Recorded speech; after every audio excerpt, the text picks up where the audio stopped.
Baik, Assalamualaikum warahmatullahi wabarakatuh.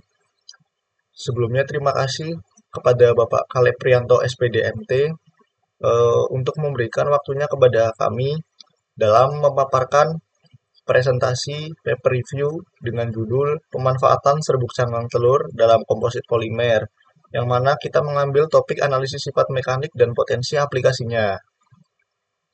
Next. Untuk anggota kelompok sendiri ada saya Hilal Masuri dengan NIM 5211422046 dan Fedrik Immanuel Rumapea dengan NIM 5211422050. Next. Nah, kita masuk pada latar belakang. Kerusakan lingkungan akibat limbah yang tidak diolah dengan benar menjadi isu hangat belakangan ini. Dalam beberapa tahun terakhir, penggunaan bahan ramah lingkungan dalam industri material semakin meningkat, seperti cangkang telur yang dijadikan sebagai bahan pengisi pada matriks komposit polimer. Nah, cangkang telur ini merupakan salah satu jenis limbah organik yang jumlahnya banyak dan dapat diolah kembali untuk berbagai aplikasi. Nah, contohnya seperti yang sudah saya sebutkan tadi, eh, cangkang telur dapat digunakan sebagai matriks pengisi dalam polimer. Nah, polimer atau komposit sendiri merupakan salah satu contoh material yang memiliki ketahanan tinggi, namun harus disesuaikan dengan jenis aplikasinya. Next. Nah, material komposit ini dapat kita gabungkan dengan partikel cangkang telur untuk dapat meningkatkan nilai mekanisnya. Cangkang telur yang kaya akan kalsium karbonat dapat meningkatkan kekuatan tambah pada matriks polimer. Jenis komposit yang digunakan yaitu fiberglass, serat alami, dan limbah plastik yang digabungkan dengan partikel cangkang telur sebagai pengisi, serta resin epoksi sebagai matriks atau pengikat keduanya.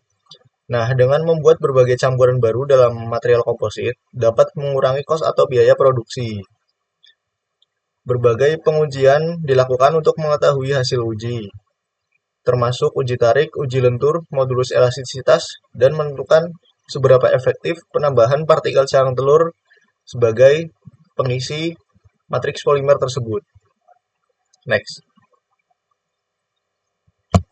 Nah, untuk material dan metodenya tersendiri, bahan yang digunakan dalam penelitian ini adalah serbuk cangkang telur, resin epoksi, serat kaca atau fiberglass, serat daun nanas, serat kenaf, serat arakea, dan limbah plastik. Cangkang telur yang dikumpulkan kemudian dicuci dan dibersihkan untuk menghilangkan kotorannya, kemudian digiling hingga berbentuk serbuk dan memiliki ukuran yang sesuai dengan spesifikasinya. Untuk proses pengeringannya sendiri dilakukan dengan memanaskan serbuk cangkang telur pada suhu 80 derajat Celcius selama 4 jam untuk menghilangkan kandungan airnya.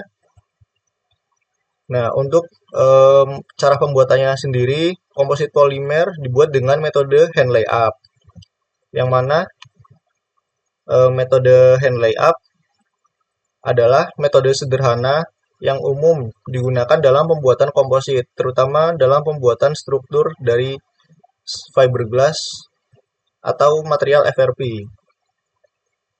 Nah, dalam metode ini, lembaran serat diletakkan secara manual pada cetakan, kemudian resin cair diaplikasikan di atas serat menggunakan kuas atau roller untuk meresapkan resin kait ke dalam serat. Nah, sembari kita memberikan resin pada fiberglass atau serat-serat itu, kita juga gabungkan dengan menggunakan serbuk cangkang telur itu. Next. Untuk metode pengujian material yang dilakukan berupa uji nilai mekanik, meliputi uji kekuatan tarik, kekuatan lentur, dan modulus elastisitas sesuai standar ASTM. Nah, hasil dari pengujian ini dapat memberikan wawasan tentang bagaimana pengaruh penambahan serbuk cangkang telur terhadap sifat mekanik komposit polimer, serta potensi aplikasinya di berbagai bidang industri. Next. Hasil dari penelitian yang kita dapatkan itu hasil dari analisis variabel, kita mendapatkan bahwa Penambahan bubuk kulit telur meningkatkan sifat kekerasan komposit yang signifikan. Hasil penelitian menunjukkan bahwa kekerasan maksimum diperoleh pada komposit yang memiliki komposisi 30% berat partikel plastik dan 9% berat bubuk cangkang telur dengan waktu pengadukan yaitu 10 menit.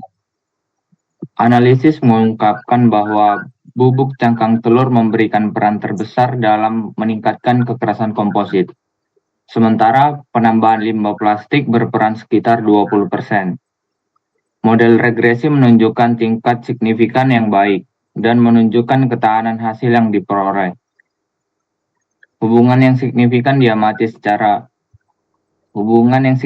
diamati antara penambahan plastik dan cangkang telur serta antara plastik dan waktu pengadukan, yang menunjukkan kompleksitas hubungan antara parameter dalam mempengaruhi nilai kekerasan komposit, yaitu parameternya cangkang telur dan bubuk plastik.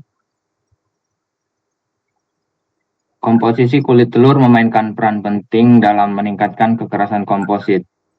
Jika dibandingkan dengan dua parameter lain dalam penelitian ini kulit telur lebih berkontribusi dalam meningkatkan sifat kekerasan telur lebih tinggi daripada kekerasan plastik. Dari grafik bisa kita lihat dengan komposisi kulit telur 0% itu nilai kekerasannya itu 54, kemudian persentase bubuk telurnya 3% itu nilai kekerasannya meningkat menjadi 59, kemudian bubuk telur 6% itu kekerasannya meningkat jadi 63, dan yang paling efisien itu bubuk telurnya senilai 9% dengan nilai kekerasan sekitar 68. Kemudian hasil penelitian ini juga mendapatkan nilai kelenturan spesimen dengan campuran bubuk kulit telur.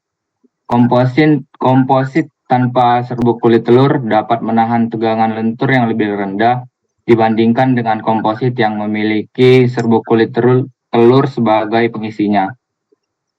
Material komposit yang tidak mengandung kulit telur lebih keras daripada material yang mengandung bubuk kulit telur, sehingga material yang mengandung bubuk kulit telur itu lebih memiliki kelenturan dibandingkan yang tidak ada pengisinya.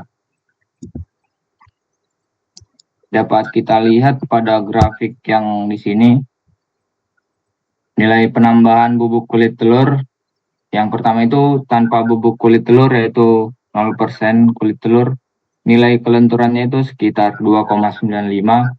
Kemudian dengan campuran 3% bubuk kulit telur, nilai kelenturannya itu sekitar 3,34. Kemudian 6% bubuk kulit telur, itu kelenturannya sekitar 3,66. Kemudian yang paling efisien itu 9% bubuk kulit telur dengan nilai kelenturannya itu 4,43. Kemudian nilai uji tarik pada penelitian ini, penambahan bubuk kulit telur menghasilkan peningkatan sifat komposit yang dikembangkan sebagai produksi bubur kertas dalam produksi komposit yang sangat efektif meningkatkan sifat terutama penurunan porositas. Nah, di sini nilai uji tarik pada spesimen dengan 0% bubuk kulit telur itu sekitar 20,56. Kemudian uji tarik pada spesimen dengan 3% bubuk kulit telur itu sekitar 23,45. Kemudian pada 6% bubuk kulit telur itu sekitar 25,24. Kemudian yang paling efektif itu dengan campuran 9% bubuk kulit telur, yaitu 35,74 nilai uji tariknya.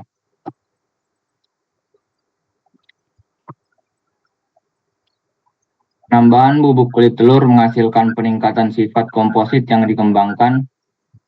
Penggantian sebagian bubur kertas atau plastik dalam produksi komposit sangat efektif dalam meningkatkan sifat terutama penurunan porositas dan penambahan ketebalan. Pengeringan yang diamati menunjukkan peningkatan sifat yang disebutkan sebelumnya, yaitu kekerasan, nilai kelenturan dengan nilai uji tarik. Dengan pemanfaatan sekitar 1-5% serat dan 9% bubuk kulit telur yang paling efektif dan menghasilkan peningkatan sifat pada sampel. Kemudian kesimpulan yang kita dapat yang pertama itu kekerasan semua komposit menurun dengan penambahan material pengisi karena bentuk dan ukuran material pengisi yang mungkin merupakan faktor fine tuning. Kemudian kesimpulan yang kedua, penambahan serbuk cangkang telur sebagai pengisi dalam komposit polimer hybrid fiberglass dan serat NAF dapat meningkatkan sifat mekanik dan menurunkan sifat porositas secara signifikan.